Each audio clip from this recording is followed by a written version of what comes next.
କିଛି ନୂଆ ଶିଖିବା, କିଛି ନୂଆ ଜାଣିବା, କିନ୍ତୁ ବୁଝିବା, ପଢିବା ଏବଂ ପ୍ରୟୋଗ କରିବା, ସେଇଟା ହେଉଛି ଓଡ଼ିଆ ପାଠଶାଳାର ପ୍ରଚେଷ୍ଟା। ଆପଣମାନଙ୍କୁ ସମସ୍ତଙ୍କୁ ସ୍ୱାଗତ। ଓଡ଼ିଆ ପାଠଶାଳାକୁ ଚାଲନ୍ତୁ। ଆଜିର ଭିଡିଓରେ କଥା ହେବା ବାଳିକା ଶିକ୍ଷା ଅପରିହାର୍ଯ୍ୟ ବିଷୟରେ।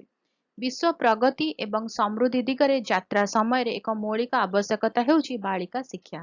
ଏହା କେବଳ ଏକ ନୈତିକ ଆବଶ୍ୟକତା ନୁହେଁ, ବରଂ ଦେଶର ପ୍ରଗତି ପାଇଁ ମାର୍ଗ। ଶିକ୍ଷା ବହୁମୁଖୀ ମହତ୍ତ୍ୱକୁ ଅନୁସନ୍ଧାନ କରିଥାଏ। ଲିଙ୍ଗ ନିର୍ବିଶେଷରେ ପ୍ରତ୍ୟେକ ବ୍ୟକ୍ତିଙ୍କର ଶିକ୍ଷା ଅଧିକାର ରହିଛି। ବାଳିକାମାନେ ଶିକ୍ଷା ପାଇବାକୁ ସୁନିଶ୍ଚିତ କରିବା ସେମାନଙ୍କର ମୌଳିକ ମାନବିକ ଅଧିକାରକୁ ସମର୍ଥନ କରେ ଏବଂ ସମାନତାକୁ ପ୍ରୋତ୍ସାହିତ କରେ। ବାଳିକା ଶିକ୍ଷା ମୂଳତଃ ମହିଳା ସଶକ୍ତିକରଣ ପାଇଁ ଏକ ଅନୁକ୍ରମଣିକା ଅଟେ।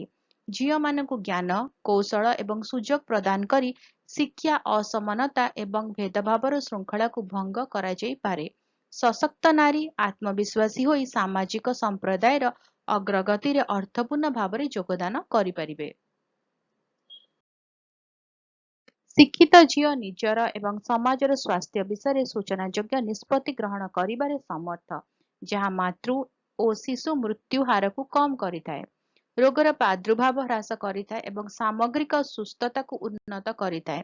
ଶିକ୍ଷା ଝିଅମାନଙ୍କୁ ସେମାନଙ୍କର ସ୍ୱାସ୍ଥ୍ୟ ଏବଂ ଭବିଷ୍ୟତକୁ ନିୟନ୍ତ୍ରଣ କରିବା ପାଇଁ ଜ୍ଞାନ ଏବଂ ମାର୍ଗ ପ୍ରଦାନ କରିଥାଏ, ଯାହାଦ୍ୱାରା ଏକ ସୁସ୍ଥ ଏବଂ ଅଧିକ ସ୍ଥିର ସମାଜ ଗଠନ ହୁଏ।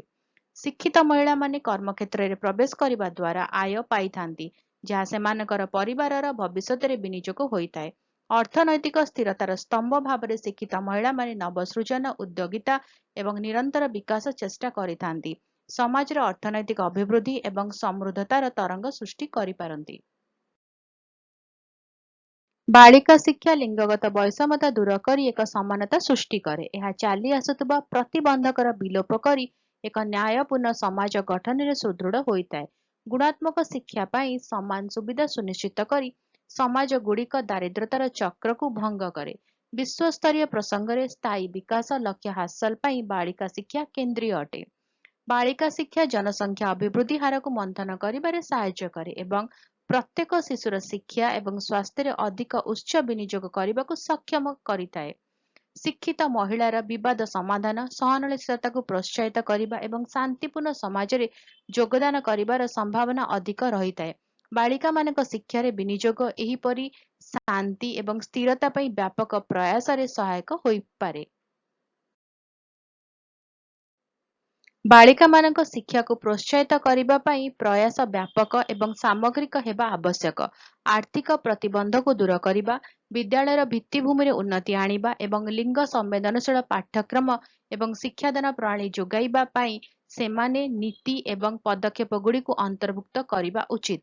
ଅଧିକନ୍ତୁ ସାଂସ୍କୃତିକ ଏବଂ ସାମାଜିକ ଆଦର୍ଶକୁ ସମାଧାନ କରିବା ଯାହା ବାଳିକା ଶିକ୍ଷାରେ ବାଧା ସୃଷ୍ଟି କରିଥାଏ, ଯେପରି ଶ୍ରେଣୀଗୃହ ଭିତରେ ଏବଂ ବାହାରେ ବାଳିକା ସୁରକ୍ଷା ଏବଂ ନିରାପତ୍ତା ସୁନିଶ୍ଚିତ କରିବା। ପରିଶେଷରେ ବାଳିକାମାନଙ୍କ ଶିକ୍ଷା କେବଳ ଅଧିକାର କିମ୍ବା ବିକାଶର ପ୍ରସଙ୍ଗ ନୁହେଁ, ବରଂ ଏହା ମାନବ ସାମର୍ଥ୍ୟର ଉନ୍ନତି, ଅର୍ଥନୈତିକ ଅଭିବୃଦ୍ଧି ଏବଂ ଏକ ଅଧିକ ସମାନ ଏବଂ ସ୍ଥାୟୀ ବିଶ୍ୱ ଗଠନ ପାଇଁ ମାର୍ଗ। ଯେହେତୁ ଆମେ ଏକ ଉଜ୍ଜଳ ଭବିଷ୍ୟତ ଆଡ଼କୁ ଅଗ୍ରସର, ତେଣୁ ବାଳିକା ଶିକ୍ଷା ଅପରିହାର୍ଯ୍ୟ। ରହୁଛି। ভিডিওটি কেমতি লাগিলা মতে কমেন্ট করিকি জଣାଇବ। যদি ଭଲ ଲାଗିଲା ଟିକେ ଲାଇକ୍ କରିଦେବ, ଭିଡ଼ିଓ କାହା ସହିତ ସେୟାର କର। ଚ୍ୟାନେଲରେ ଯେଉଁମାନେ ଭିଡ଼ିଓ ଦେଖୁଛନ୍ତି ଏପର୍ଯ୍ୟନ୍ତ ଚ୍ୟାନେଲକୁ ସବସ୍କ୍ରାଇବ୍ କରିନାହାନ୍ତି, ଚ୍ୟାନେଲକୁ ପ୍ଲିଜ୍ ସବସ୍କ୍ରାଇବ୍ କରି ବେଲ୍ ଆଇକନ୍ ପ୍ରେସ୍ କରି ଅଲ୍ ନୋଟିଫିକେସନକୁ ଅନ୍ ରଖିଥାଅ। ଭିଡ଼ିଓ ଅପଲୋଡ୍ ନୋଟିଫିକେସନ ପହଞ୍ଚିବ, ଆମେ ମିଶିକି ପଢ଼ିପାରିବା, ଜାଣିପାରିବା ଆଉ ବୁଝିପାରିବା। ତାହେଲେ ଦେଖା ହବ ଆଗାମୀ ଭିଡ଼ିଓରେ। ଭଲରେ ରୁହ, ସୁସ୍ଥରେ ରୁହ, ମତେ ଅନୁମତି ଦିଅ। Bye bye.